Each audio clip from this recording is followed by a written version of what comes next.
The morning my life fell apart began beautifully, deceptively serene. Asheville always felt like a postcard, nestled in the gentle embrace of the Blue Ridge Mountains. At 47, I thought I'd earned this calm, a second chance at happiness after my bitter divorce. Olivia made me believe in fresh starts again, in laughter shared over coffee and dreams whispered softly at midnight. But happiness, I discovered, can vanish in an instant. Olivia stood trembling at my door that Saturday, eyes swollen from tears, clutching glossy photographs as if they burned her fingertips. Confusion clouded my mind as I studied the images she thrust forward. Me, locked in an intimate embrace with a woman I'd barely even met. I pleaded my innocence, voice shaking under the weight of disbelief, but Olivia had already sealed herself behind a wall of pain, deaf to my protests. Her trust was gone, stolen by lies carefully crafted by her influential parents. Within an hour, her father and brother stormed into my home, their fists turning my peaceful haven into a scene of violence and humiliation. As they left, leaving me battered on my own living room floor, I felt more than physical pain. My dignity lay shattered, strewn about me like broken glass. Lying there in silence, I knew I'd failed myself by trusting too blindly, loving too recklessly. The mountains outside, unchanged and indifferent, mocked the ruin inside my heart. From that moment, bruised but determined, I vowed no one would ever humiliate me like this again. Days turned into weeks as I stayed locked within the shadows of my own home. Bruises faded slowly from my skin, but the deeper wounds lingered, haunting my nights. Asheville, once a friendly refuge, now felt small and suffocating. Gossip spread through our community like wildfire, branding me guilty long before I could even plead my case. Friends disappeared quietly, calls went unanswered, and I discovered how swiftly a man can become invisible.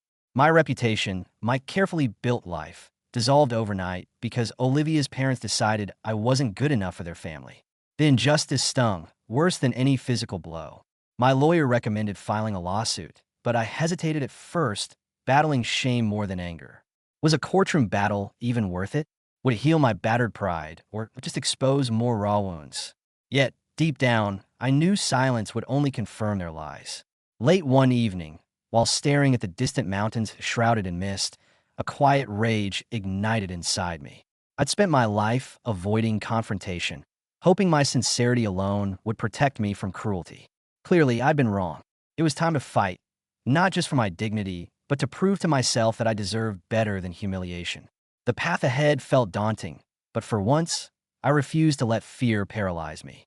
Asheville would soon see that I wasn't the weak victim they'd assumed. As the lawsuit gained momentum, life settled into a grim routine.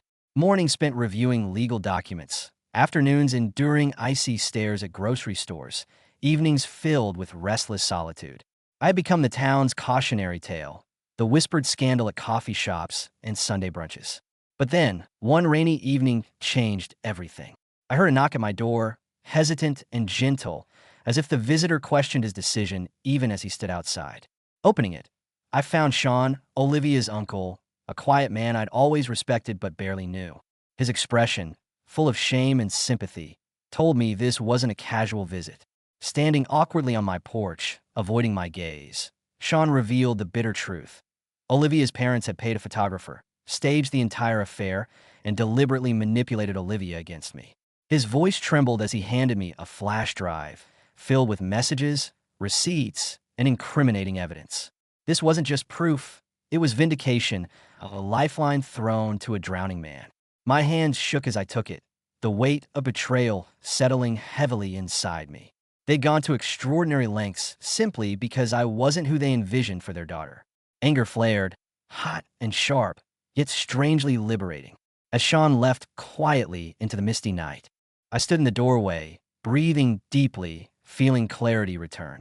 Asheville's chilly rain seemed less oppressive now. For the first time since my humiliation, I felt power shifting back into my hands. The evidence Sean provided changed everything. For months, I'd carried the burden of shame, doubting my own memories, questioning my own integrity. Now, the truth shone clearly, bitter but undeniable.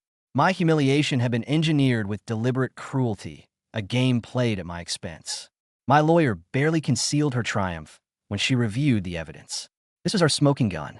Suddenly, the lawsuit wasn't just about clearing my name. It was about justice, about exposing cruelty hidden behind privilege and wealth. Yet, even as hope returned, I found myself still haunted by thoughts of Olivia. I wondered how much she'd known, how willingly she'd accepted her parents' lies. Had her love ever been genuine, or had it always been conditional, easily manipulated? Sleep eluded me most nights, replaced by relentless thoughts that refused peace. My heart wanted answers, even as my mind warned against reopening old wounds. I was still vulnerable, still hurting beneath my newfound resolve. But I pushed forward anyway, driven by the certainty that I needed to reclaim not just my dignity, but my identity. As the days passed, preparing for court, my strength began returning. Asheville's familiar streets felt less hostile, my shoulders straightened, and my steps grew steadier. I knew the coming battle wouldn't be easy, but I was ready, finally ready, to confront those who'd sought to destroy me. The courtroom was cold and formal, the atmosphere charged with tension. I sat quietly, feeling the weight of every curious gaze from the rows of people who had gathered. Asheville thrived on drama, and my case had become the town's main event.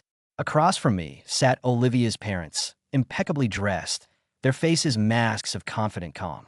Olivia was absent, a detail that tugged sharply at my wounded heart, though I tried to ignore it. Despite everything, part of me foolishly hoped she'd appear, maybe to witness the damage she'd helped create, maybe to offer some silent apology. My lawyer began her presentation meticulously, unraveling the conspiracy piece by painful piece. Photographs were projected onto the screen, messages read aloud, invoices from the hired photographer dissected. Each revelation hammered another nail into the facade Olivia's parents had constructed. As evidence piled up, the courtroom's whispers turned into a tense silence. I watched the judge closely, noticing subtle shifts in her expression, from skepticism to shock, finally settling in a stern disapproval. Relief warmed my chest, but it was quickly tempered by sadness. Why had this cruelty ever been necessary? My gaze drifted back to Olivia's parents. For the first time, I saw cracks forming in their facade. Richard's jaw clenched tightly, Martha nervously fiddling with her necklace. Their veneer of control was slipping, replaced by the reality that their wealth and influence couldn't shield them from justice. Yet, victory felt hollow without Olivia there. The betrayal hurt deeply, a wound that still throbbed despite the progress I'd made. I wondered if she regretted anything, if she realized now how she'd let herself be used. When court adjourned for the day, I stepped out into the fresh air of downtown Asheville. The town felt different now, less judgmental, more sympathetic. Maybe it was me who'd changed. I'd stopped hiding, stopped allowing others to define me. Standing in the pale sunlight, I felt a newfound strength settling within. Regardless of how this case ended, I'd reclaimed something precious: my dignity, my voice, and my identity. On the final day of the trial, Asheville seemed to hold its breath. Morning fog clung stubbornly to the mountains, mirroring my anxiety as I entered the courtroom. My lawyer exuded confidence, but I learned by now that justice wasn't guaranteed, no matter how compelling the truth was. The judge called for silence, her eyes stern but fair. As she began delivering the verdict, my heart hammered in my chest. Her words came steady and clear: guilty on all charges. Olivia's parents and her brother visibly paled, their illusion of invulnerability shattered completely. They were sentenced firmly. Richard and Martha received prison terms, a stunning fall for Asheville's respected elite. Olivia's brother faced probation and community service, his young age affording some mercy. But the message was clear: wealth and power couldn't shield anyone from consequences. Relief surged through me, yet I found no joy in their ruin, only a weary sense of vindication. Victory wasn't sweet, it was necessary. As the courtroom cleared, I lingered for a moment, absorbing the gravity of this conclusion. Justice had been served, yet emotional wounds remained raw, healing slower than bruises or public reputations. The truth had won, but at what personal cost? Stepping into the courthouse lobby, I stopped abruptly. Olivia stood near the exit, waiting nervously. She looked tired, shadows heavy beneath eyes I'd once trusted implicitly. She approached cautiously, softly murmuring apologies that I'd imagined countless times before. Her regret was sincere. It tugged at something deep within me, but I refused to surrender. I listened quietly, absorbing her remorse, but when she reached out gently toward my hand, I stepped back. Forgiveness, perhaps, could come later, but reconciliation was impossible. Trust, once shattered, couldn't simply be pieced back together with regret. Leaving Olivia behind, I walked out into Asheville's gentle afternoon sun. Freedom felt heavy, yet liberating, like breathing fresh air after months underwater. I knew now, dignity wasn't something anyone could take away from me again. It belonged solely to me. Months passed slowly after the trial, each day bringing incremental healing. Asheville gradually lost interest in me as new dramas captured local attention. I was grateful for that anonymity. The quiet allowed me the space to rebuild my shattered sense of self. I found solace in the mountains. Long hikes alone through winding trails became my therapy. There, amid the whispering pines and distant birdsong, I slowly began to reclaim myself. Nature didn't judge or whisper behind my back. It simply existed, indifferent yet comforting.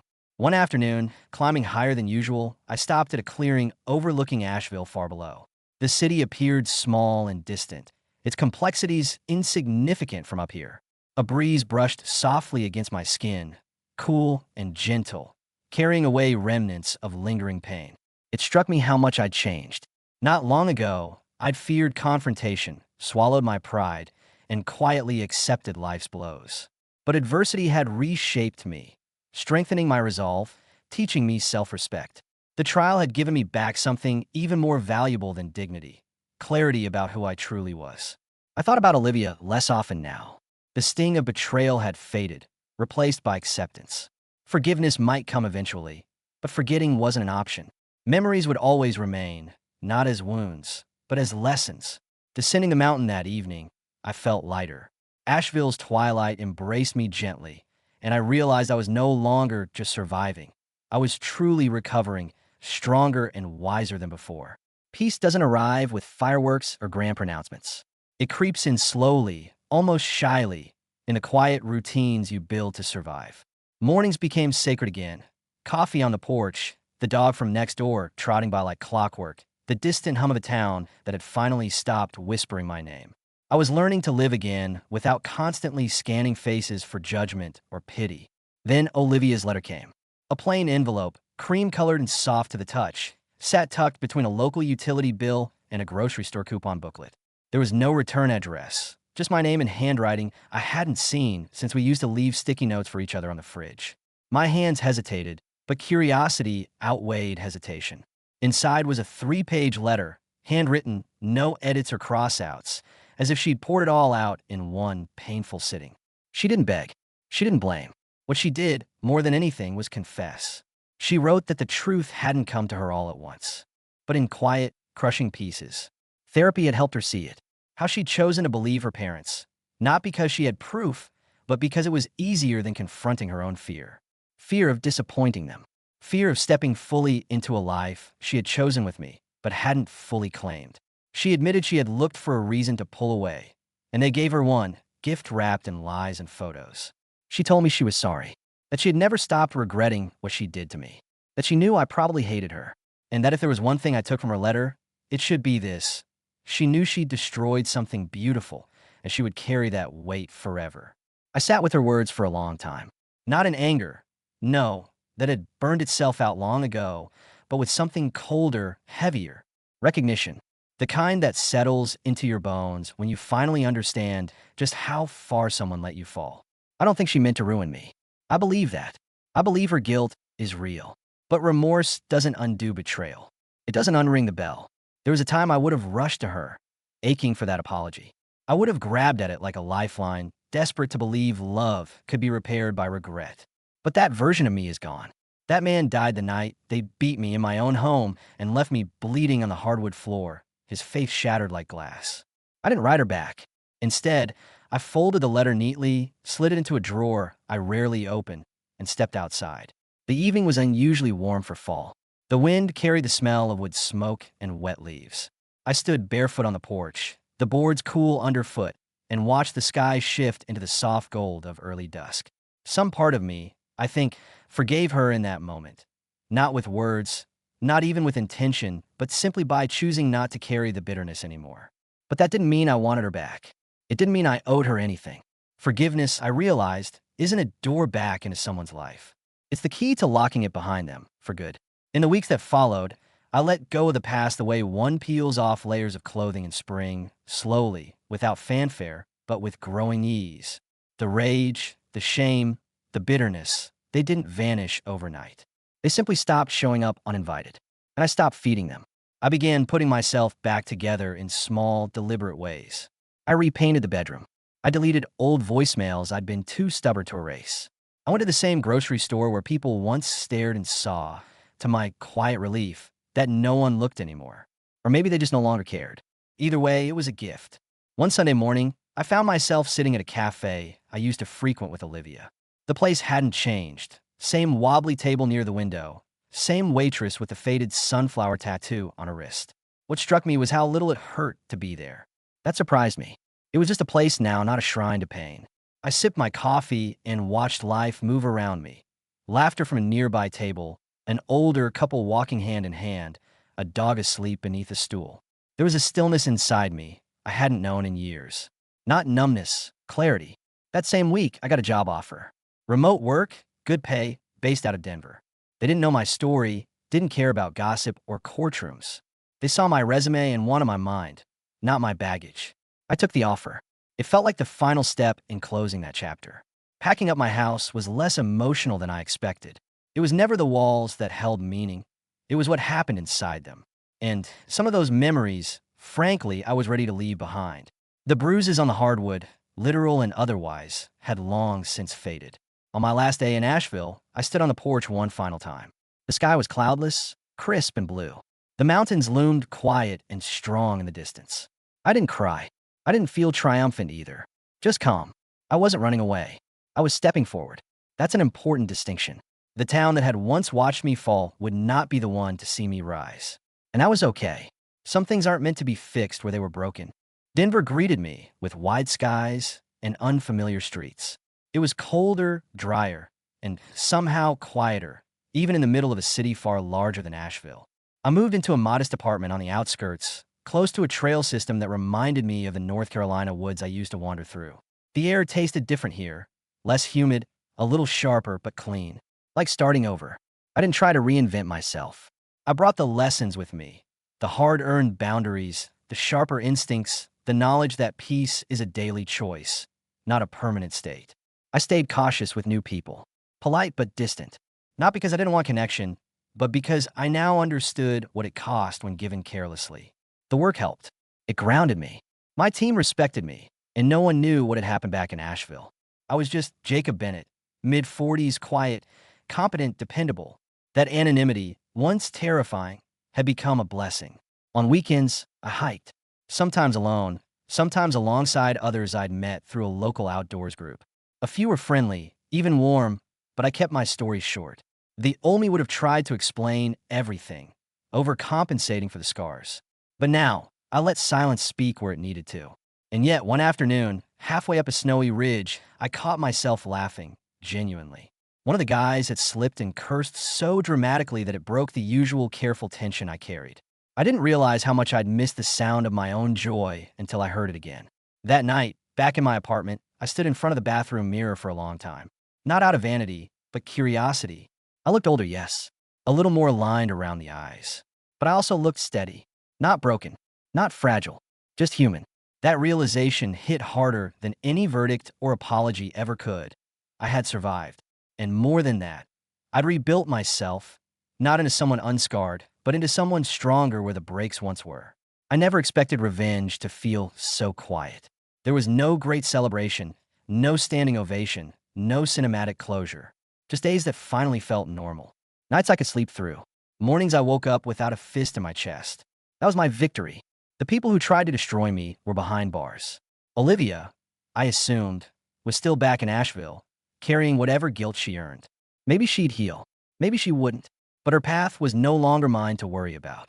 I still carry the scars, not just from the assault, but from everything that followed. From the silence of former friends. From the fear I swallowed each time I stepped outside my door. From the disbelief that the person I loved could look me in the eye and believe I'd betrayed her. But scars don't weaken a man. If anything, they define his edges. I think about Asheville sometimes. The mountains, the quiet streets after rain, the porch where I sat bleeding, wondering how it all went so wrong. And I think about that moment in court, when the judge spoke truth into a room full of lies, and how the silence that followed felt like air returning to a drowning man's lungs. But I don't miss it. Denver's become my home now. Not because it's perfect, but because it's mine. A place where I built something new from the wreckage. A place where I'm no longer someone's mistake, or target, or cautionary tale. Just a man living on his terms. I've learned not to look for happy endings. Life rarely gives those. But it gives something better if you fight hard enough. Clarity. The kind of clarity that burns through illusion. That teaches you the difference between peace and simply being left alone. The kind that tells you where you end and where others no longer have the right to reach. So no, I don't wish her harm. I don't wish her well, either. I don't wish her anything at all. And maybe that's the truest form of healing.